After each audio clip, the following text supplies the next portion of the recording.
Justice League, The Flashpoint Paradox is a direct-to-video animated film adaptation of the 2011 comic book crossover Flashpoint by Jeff Johns and Andy Kubert. It is scripted by Jim Krieg and directed by Jay Oliva.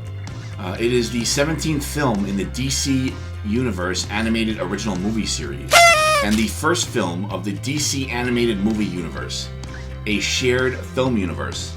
The story arcs in the comics is the story that kicks off the New 52.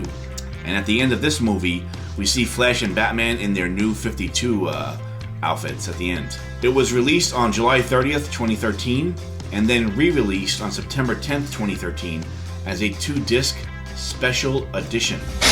The budget for the film was $3.5 million. The production company was DC Entertainment, and the distributor was HBO Max. It's still on HBO right now, so if you have it, you can go on and stream it if you want. We have a wonderful cast here.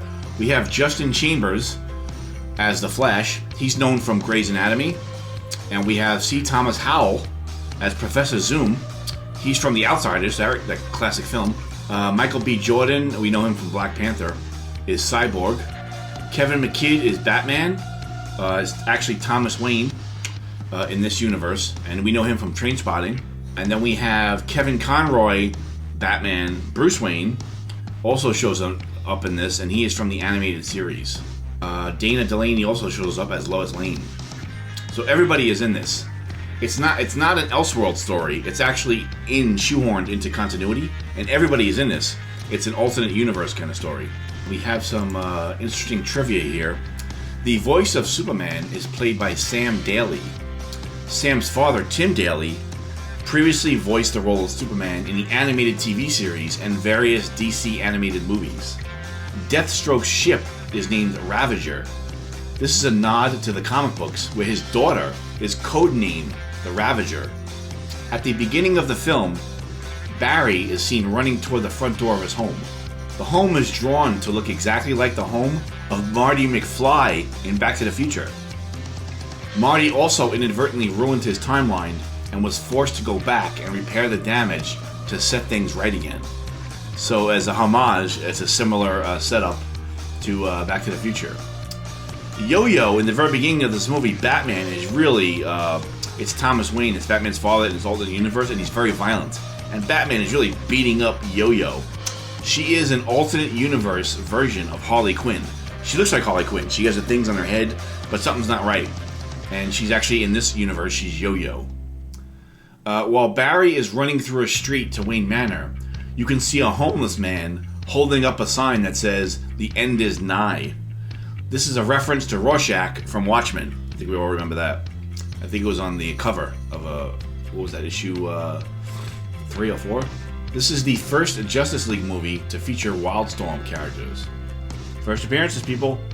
Jennifer Hale voices Barry Allen's girlfriend, Iris West, in this film.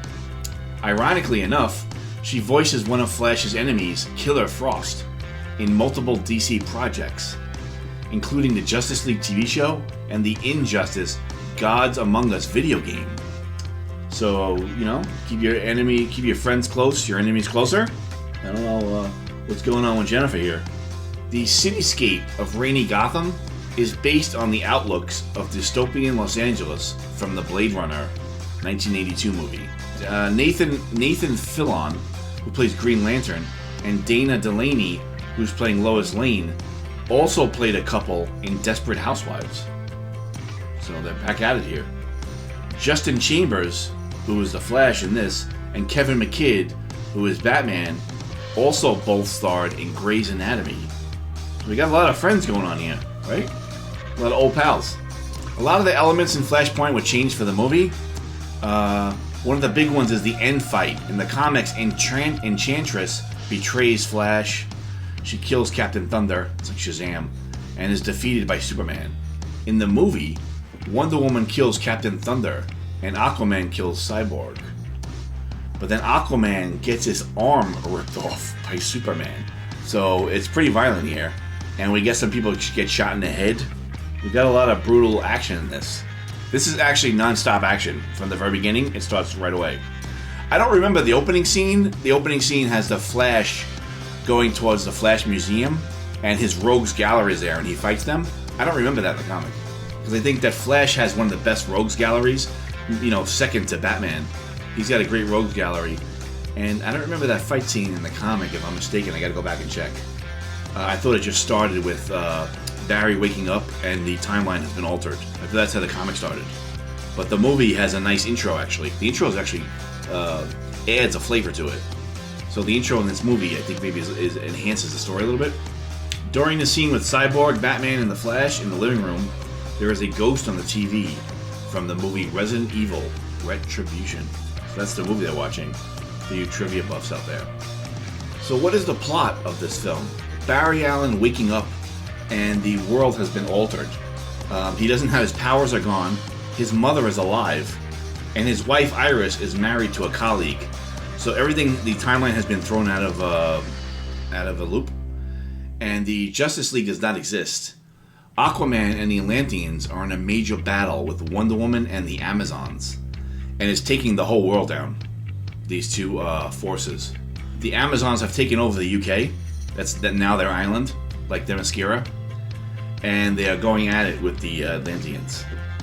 And then we have Flash then goes to Batman to try to get his powers back, because he's no longer has the Speed Force. He doesn't have speed anymore, and he tries to recreate his accident to get his powers back. As we include everyone in this. Wonder Woman is in this. Wonder Woman, Superman, Green Lantern, and as we get further and further into the plot, we finally realize who is behind all this, and it's one of the great villains from Flash's rogue gallery. And then he has to make a decision at the end, does he want to leave this timeline with his mother is alive, or does he want to go back and fix everything, but then his mother will be dead again? So it's an interesting premise, and there's, like I said, there's tons of action in this. So DC is making this into a live-action film. This is coming out in 2022.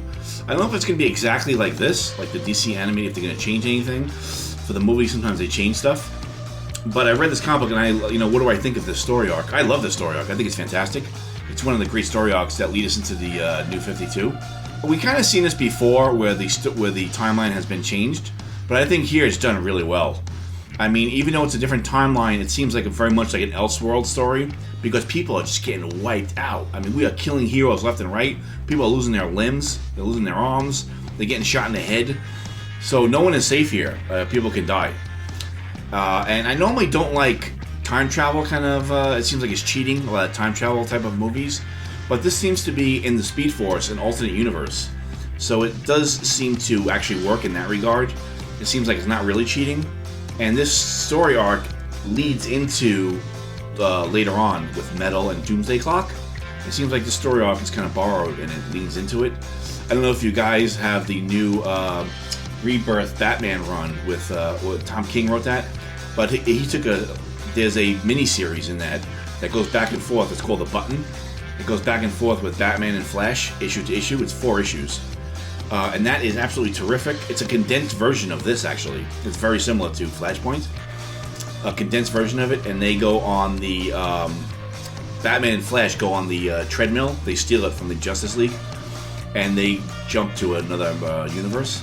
And that is exceptional. That's great. I don't know why more people don't talk about it. It's a great miniseries. If you can pick that up and read that. It's a condensed version of that, and that really leads into Metal and Doomsday Clock and all that kind of stuff from Rebirth. So I think this is an exceptional story here. It's a lot of fun. It's definitely worth reading and getting. And this movie is a wonderfully condensed version of that. Nice and quick. All these movies are very short, like an hour and 20 minutes.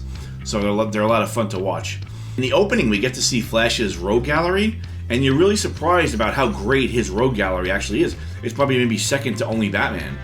I mean, he's got Captain Cold is in it, Captain Boomerang, Heatwave, Mirror Master, the Top, Professor Zoom, Reverse Flash. So he's got a great rogues gallery, actually, and you're reminded of that right in the very beginning. You're like, wow, Flash has a great, little villain thing going on here. So what did I think of this movie? I thought it was terrific. I think this is definitely worth watching. These things are very impressive, these DC movies. These are like the best superhero movies.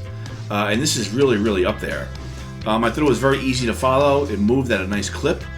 We know who the protagonist is. The protagonist is Flash. It's from his point of view. And then we know his dilemma. We know what the stakes are. He's got to, as he's finding out more and more, he's coming to a difficult conclusion and a difficult question at the end. Does he leave his mother alive and leave the timeline, or does he bring the timeline back to normal, but his mother then will return to not being alive? So the stakes are great. It's a nice question. He's got a nice dilemma here. The strongest aspects of the script was having everybody introduced in it. So everybody's in this. The whole Justice League turns up. A lot of villains turn up. Lex Luthor is in this. Everybody turns up at some point. The weakest aspects of the script, I thought they could have did maybe a little bit more with the Flash-Batman relationship. And they could have... The movie is racing so quickly ahead that some parts are not clear. And I had to stop it and maybe rewind it at some points. So if they could have slowed down a little bit maybe and fleshed a little bit more of the characters out, I thought maybe that would have been interesting. Other than that, I don't really have any complaints. This is pretty terrific. The subplot with Aquaman and Wonder Woman and how they have a relationship together, and this causes the rift between the Amazons and the Atlanteans. It's very much like a King Arthur kind of a tale with Guinevere, and Lancelot, kind of a nice betrayal tale that causes the whole kingdoms to go at a war with each other.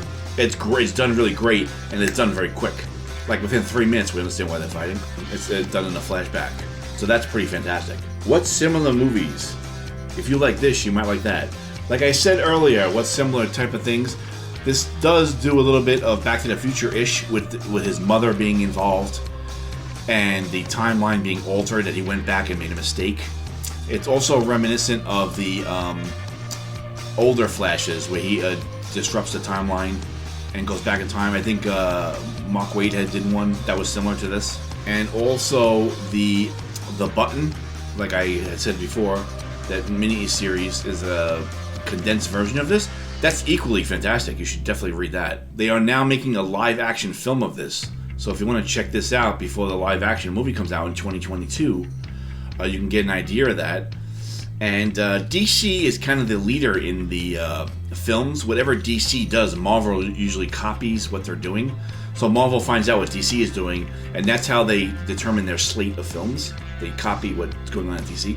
So when they found out that DC was doing this, a multiverse movie, Marvel raced ahead, and they're doing a multiverse movie. They did the Spider-Man movie. They raced it out in the animation, and now they're coming out with a live-action multiverse Spider-Man movie because they know that Flash is going to be a multiverse. So if you notice, they're casting multiple Batmans. I think they're getting Keaton back in as his role.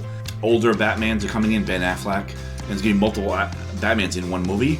And now the Spider-Man movie is also doing that. They're getting the older Spider-Mans and the newer Tom Holland, the new Spider-Mans, and they're going to put them all in one movie because that's their game plan. That's how they Marvel's slate of films. They try to front-run DC. So whatever DC is doing, they rush the movie ahead and they front-run them on their movies. Not a bad idea. Like, the Art of War, like how to beat your enemy, I guess. That's what they do. So if you ever want to know what Marvel's planning in the future, look at DC and know that Marvel's going to front-run them. That's it on this. For a rating, I would give this... I mean, this is terrific. This is one of the greatest superhero story arcs here. I would give this probably I would give this a CGC 9.2. I would give this. This is up there with Superman Red Son and All-Star Superman. A lot of the Batman movies. So this is a great one. Definitely don't miss it. Thank you so much for watching, and check out my other videos. And I will talk to you guys soon.